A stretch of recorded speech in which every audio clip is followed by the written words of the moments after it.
Nous allons faire la fête ensemble, jusqu'au bout.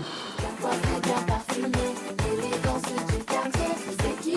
C'est Wemba.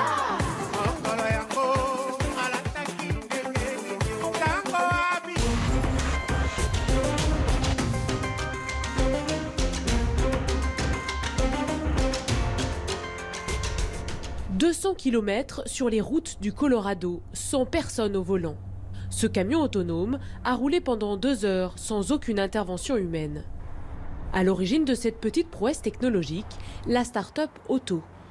Dans son atelier de San Francisco, une petite centaine d'ingénieurs et de techniciens transforment des poids lourds en camions autonomes. On a des antennes pour le GPS, 2 caméras pour détecter les voitures et les voies, et ici un capteur et un radar.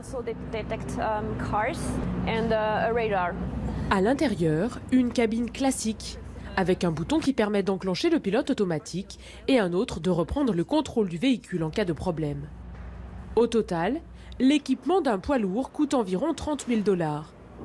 Pour ces pionniers du camion autonome, l'industrie du transport routier a beaucoup à gagner.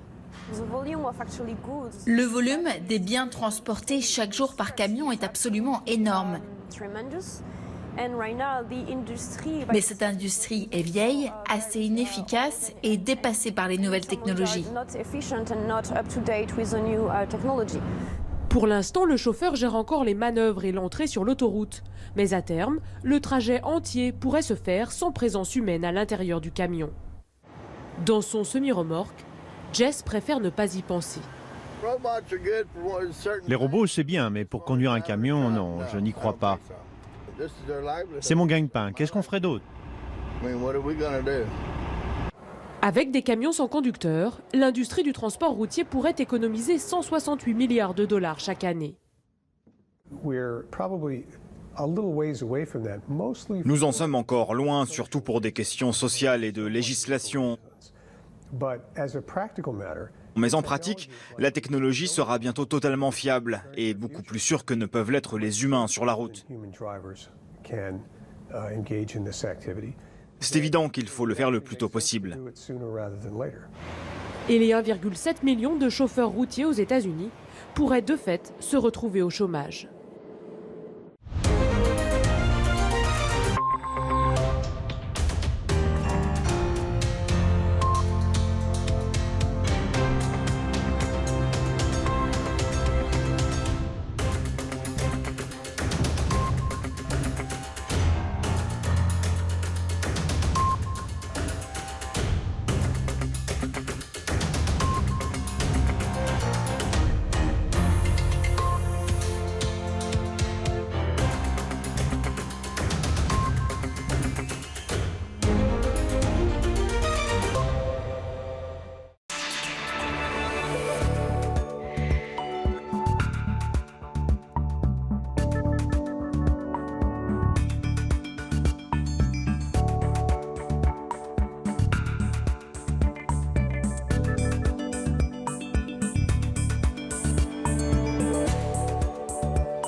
Il est 6h, bon réveil et bienvenue sur France Info. Voici les titres de votre journal.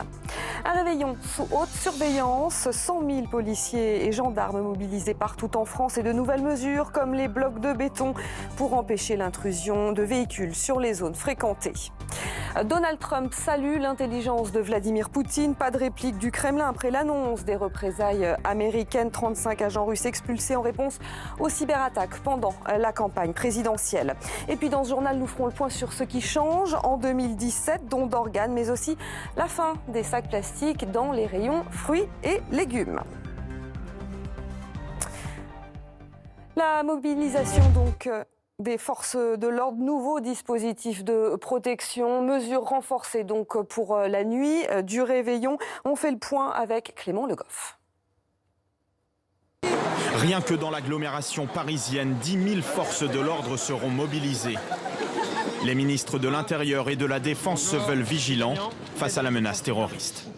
Au niveau intérieur, elle est forte. Elle est toujours forte et nous voyons bien aujourd'hui ce qui s'est passé il y a quelques jours à Berlin, les mots d'ordre qui sont ceux de nos ennemis. Donc bien entendu, nous devons avoir une vigilance de tous les instants.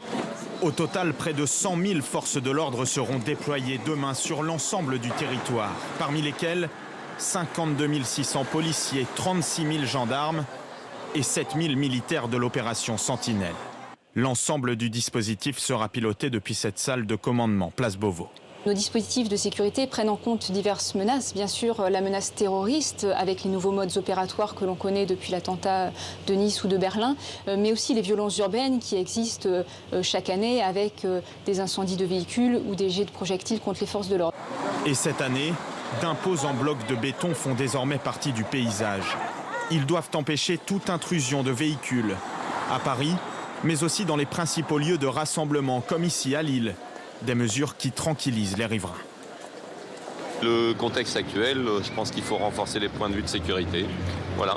Et vous, ça vous rassure de les voir, de voir des policiers, de voir ces blocs de béton? Je pense que c'est bien, ça doit dissuader quand même. Je pense que ça a un aspect psychologique qui est bien. Après, je pense que malheureusement, on ne peut pas éviter le zéro danger. Des réveillons bien encadrés, mais festifs. Jusqu'à 600 000 personnes sont attendues demain soir sur les Champs-Élysées. Attention, il ne vous reste plus qu'aujourd'hui pour vous inscrire sur les listes électorales et avec les enjeux de 2017 présidentielles et législatives. C'est l'affluence dans certaines mairies. On fait le point avec Élise Roire. Parce qu'ils vous connaissent en mairie. Je procrastine beaucoup et ce matin, même s'il fait froid, je me suis dit allez, il faut que je fasse mon devoir. Ils sont encore là ce matin jusqu'à midi, par exemple, à Tournefeuille, près de Toulouse, où le service a spécialement rogné sur ses vacances. Certains sont même revenus pour pouvoir être présents et les accompagner. Des hausses très fortes par endroits. Paris bat un record d'inscrits, plus 21% à Nantes par rapport à 2011 pour la dernière présidentielle. Le scrutin clé. Je n'ai pas voté auparavant parce que là je trouve que c'est utile, quoi. Il faut. Vous avez quel âge? 40 ans. Et c'est la première fois que vous allez voter? Ouais. Ça crème. 4500 inscriptions à Nancy en décembre, 7000 à Lille, des pics à Vesoul, à Calais, mais aucun record en vue à Marseille, par exemple. Les chiffres exacts ne seront connus qu'au mois de mars. Ils tiendront compte des inscriptions par Internet, possibles jusqu'à 23h59 ce soir. Et pour la dernière fois, un 31 décembre, une nouvelle loi applicable au prochain grand scrutin permettra de s'inscrire jusque 36 jours avant le vote. Aux États-Unis, Donald Trump salue l'intelligence de Vladimir Poutine. Vous allez le voir, c'était dans un tweet. Vladimir Poutine qui joue l'apaisement dans l'affaire des cyberattaques. Il n'expulsera personne malgré la série de sanctions prises par le président américain sortant Barack Obama.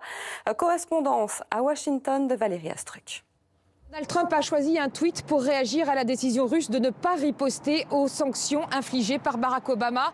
Le milliardaire applaudit, il écrit, je cite, « Bien joué, j'ai toujours su que Vladimir Poutine était un homme très intelligent ». Immédiatement, les élus du Congrès ont réagi en s'indignant devant cette complaisance affichée du futur président avec l'ennemi historique des États-Unis. Nul ne sait si, une fois arrivé à la Maison-Blanche, Donald Trump lèvera les sanctions. Mais malgré ce tweet, Donald Trump reste inquiet. La preuve, il va rencontrer bientôt les responsables du renseignement